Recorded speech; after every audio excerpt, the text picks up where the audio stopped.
Johnny Talks Sports here with the Week 2 college football predictions. And what a opening weekend we saw last week. We saw some great finishes. We saw quite a bit of upsets. We saw some great defense in the Georgia-Clemson game, in the Penn State-Wisconsin game as well. And I personally don't think that this week, I really think this week it's going to be really tough to top what we saw last week. But still, we have some great matchups this week. We've got the holy war between Utah and BYU, which we're going to talk about first here. We've got Iowa and Iowa State. And we have a top 10 matchup between Oregon and Ohio State. So without further ado, let's get to the Week 2 college football predictions. First, we have Utah and BYU in the holy war. Utah currently has a 9-game winning streak in this rivalry. They didn't play this game last year due to the conference-only scheduling last year, plus the Pac-12 started their season so late last year. But we did get a glimpse of what BYU's offense would look like post Zach Wilson. And we saw Jaron Hall throw for 2 touchdown passes against Arizona last week. And we saw Tyler Algier do really well for BYU in the running game. And I think that BYU is going to rely heavily on Tyler Algier in this matchup. While for Utah, Baylor transfer Charlie Brewer leads the Utes under center for the Utes this season. And I am going to go with Utah to win this matchup here. I just think that Utah's going to, I think they're going to take the experienced offensive line to their advantage. 10 returning starters on offense and also 8 returning starters on defense. Usually we see Utah do really well to start the season, and then once they play USC on the road, they get humbled, and I think that could be what happens this season as well. So I think Utah makes it 10 in a row in this holy war, and I think that they win this game. Next, we have Appalachian State and Miami. And Appalachian State picked up a win on opening weekend against East Carolina. While Miami, they went through the gauntlet that was Alabama this past weekend. And when you're a team that plays Alabama, you have 2 options on how you can handle that. You can A, let that be a season breaker for you. Or B, you can choose not to let that define you for the rest of your season, and you can work to recover from this. And with the amount of hype that Miami had going into this season, I have no issue thinking that they're going to bounce back from this and they win this game in dominant fashion. I just think that, Alabama's just a gauntlet and they're the best team in college football, and they have been for the last decade and a half for a reason. So I'm going to pick the Hurricanes in this game. I think De'Ara King really has a good performance this week. And I think their defense, which we saw a little bit of glimpses of the Miami defense. I mean, they made a couple plays. So I think that we'll see Miami recover from last week and they pick up the win. Next, we have Fresno State and UCLA. A game that I never really thought that I would be predicting on here, but here we are. UCLA has a chance to start their season 3-0, which isn't something that I wasn't expecting and not a lot of people were expecting either. Considering Chip Kelly was on the hot seat coming into the season, if they can win this game, then possibly we hear the talks of Chip Kelly on the hot seat starting to simmer down. And I think they should simmer down already, considering they pulled off an upset against LSU. And they won it in dominant fashion. They've really been dominant in their first 2 games of the year against Hawaii and LSU. And Michigan transfer Zach Charbonnet, phenomenal for the Bruins in their running game. Quarterback Jake Haener, really good passer for Fresno State. Fresno State is coming off a heartbreaking loss against Oregon. I mean, despite being a heavy underdog in that matchup, they had Oregon on the ropes. So this Fresno State team is nothing to take lightly, considering that they had a top 10 team on the ropes last week. I mean, part of that can be considered that Kayvon Thibodeau left the game in the first quarter with an injury. So the heart and soul Oregon's defense was out for the final 3 quarters of the game. But still, you got to give credit to Fresno State. I mean, to only lose by 7, I think it was. But I really think that this game has the potential of being a shootout. But I also thought Hawaii and UCLA would be a shootout a couple of weeks ago. So I'm going to say UCLA wins this game pretty convincing, because let's also not forget Dorian Thompson-Robinson, who I think is the most underrated quarterback in college football, is doing well commanding the UCLA offense so far this season. And I think the Bruins keep it up and they move to 3-0 to be in the season. Next, we have Texas and Arkansas. The Steve Sarkisian era in Texas begins with a win over Louisiana in dominant fashion. The same Louisiana team that dominated Iowa State last season. And the Longhorns now go on the road to take on the Razorbacks. And road games in the SEC, those are tough to win. So could this potentially be a trap game for the Longhorns? Is Texas truly back? They're off to a good start this season, but I feel like the Longhorns have to win at least 10 games to be considered back. And I think with their schedule, it is quite doable. Their toughest game left of the season is against Oklahoma and then Iowa State. So those are their 2 toughest games left. Meanwhile, for Arkansas, we saw last season what they could be in college football, how Sam Pittman has the potential to turn that program around. And honestly, what better way to start momentum in turning your program around than pulling off an upset against a historic blue blood in college football in Texas? I just think that with Texas coming off an emotional win against Louisiana, really a tough win, despite winning in dominant fashion, because Louisiana, they aren't a team to mess with, and they dominated against them. I think that Arkansas could keep this close, but I think in the end, Texas is going to win that matchup behind quarterback Hudson Card. Trying the Longhorns pick up the win, but I think the Razorbacks, I think they're going to make them earn this one. Because when you go on the road in the SEC, you have to earn it. There's no road wins given to you in this conference. You've got to earn it. And Texas is going to... This is going to be really a sneak preview of the SEC form in 2025.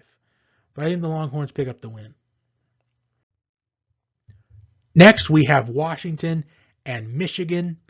And to be honest, this matchup just doesn't really seem worth the hype now than what it did in the preseason. Because in the preseason, this was one of the games to watch this week. And maybe for some, this could still be a game to watch. Although I don't really know if it is. I mean, Washington is coming off of a loss where they only scored 7 points against an FCS team in Montana. So that's just really saying something. And to think of it, this was Washington that should have or could have been playing in the Pac-12 championship game last year. But they had their issues with the 2020 circumstance that we're all familiar with by now. And for Michigan, they lose one of their best players, if not their best player, in Ronnie Bell for the season. And I'm just going to say this, with it being a primetime game and with it being in the Big House, I just think that this has a Michigan win by at least 14 points written all over it. So I will just say that, because honestly, I don't really know if this is really worth the hype as it was a few months ago compared to it now. I mean, I just don't really know. I just think Michigan wins this convincingly. Next, we have Iowa and Iowa State. Now, this is the game where College Game Day will be at this week. Although I do think the game of the week is Oregon and Ohio State, since that is a top 10 matchup, which I will get to after this one. But Matt Campbell has yet to beat Iowa in his 10-year in Ames. And they didn't play this game last year because, once again, the conference only scheduling restrictions, and plus the Big Ten started their season off so late last year. But I think if this game would have gotten played last year, I think Iowa State would have won this game. And for this season, Iowa State last week, they really didn't play all that well against Northern Iowa, although Northern Iowa always tends to either play Iowa or Iowa State really tough in that first week of the season. So maybe that's not really too much to think about. But Iowa's coming off a dominant win against Indiana. And it's kind of hard to say whether or not Indiana was just a one-season wonder or not, or if Iowa's just that good. Because remember, Iowa lost their first 2 games of the season last year, and then they didn't lose a game after that. So Iowa's on quite of a winning streak at this point. And I think that we're going to see really both these running games have a huge impact on this game. And I think we're going to see a game kind of like Penn State and Wisconsin, but I don't think we're going to go into the half with a 0-0 ball game. I think it's going to come down to quarterback play, and I think that's going to be in favor of Iowa State. I just think with Brock Purdy being the more experienced quarterback, I think the Cyclones win the game at the end of the day. So I think Iowa State wins a very close game. I'm going to say by a score of 24-23. And finally, our game of the week, at least the game of the week in my mind, Oregon and Ohio State. Now for the Ducks, as mentioned earlier, Fresno State had them on the ropes last week. But the Ducks did what they had to do sometimes in college football, and that is to survive and advance. Every single team is going to have that in college football this season, where they have to just survive and advance. And that's what Oregon did last week. Ohio State, they really struggled in that first half of the game. They were even down at halftime, and then they seemed to get better in that second half. Although I could say that Ohio State, it looked like they had benefited from a couple big-time plays, which I think that gets into the key of this game. For Oregon's defense, I do also want to mention Kayvon Thibodeau did indeed, as I mentioned earlier, he did leave early in that game against Fresno State with an injury. But his x-rays were negative, but it's uncertain if he will be playing in this game on Saturday. But even if he's not present, the Ducks defense, if they want to give Oregon a chance to win this one, if they can just limit the big plays from Ohio State, they have a chance to win. Because if you look back at the box score, I mean, despite it looking like Ohio State dominated the game, which honestly they truthfully didn't, I think Minnesota, they really deserve a lot of credit from last week because they held their own in that game. I mean, Muhammad Ibrahim, a devastating injury in that game, and he's unfortunately out for the rest of the season. If he would have been able to play the entire time, I think Minnesota could have stolen that game because Ohio State's defense had a tough time stopping him. I believe he had 163 rushing yards on 30 carries. So, if you look back, Ohio State, you could say they probably benefited off of big plays. They took advantage of their openings for their big plays. And it started off with a 71-yard run. In fact, I'll go over their big plays that resulted in touchdowns. See, if you just listen to this here.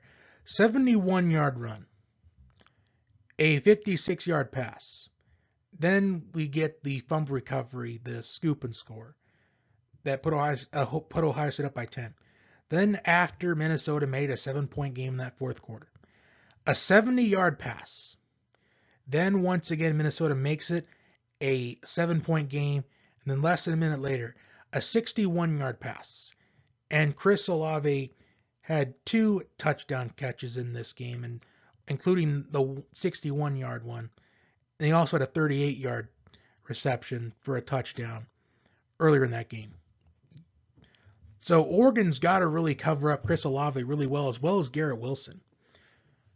And if they can just limit those big time plays, Oregon's got a chance. If kind of like with Minnesota, if you can get it to within 7 in that fourth quarter, you've got a chance.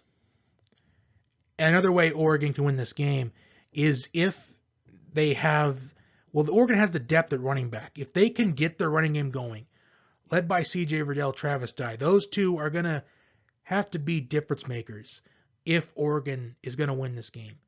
And I think they have the capability of doing so. Because Ohio State, they have had trouble stopping the run. They had trouble stopping it against Minnesota. But in the end, I do think Ohio State wins this game by at least 14 points. I just think that it's going to kind of be the same way against Minnesota last week. They'll probably struggle stopping the run at first, and then the later on the game goes, they're going to take advantage of some openings, because I think there will be a strong possibility that there's going to be openings for Ohio State's offense to take advantage of, and I think they end up winning this game. So those are my week 2 predictions. Like, share, and subscribe. And if there is another game that I didn't predict here that you want me to predict, leave a comment in the comment section and I will respond to it. I'm going to try to respond to everyone that comments this week. I'm trying to get a lot better at responding to comments. So until next time, have a great day, and I'll talk to you next time.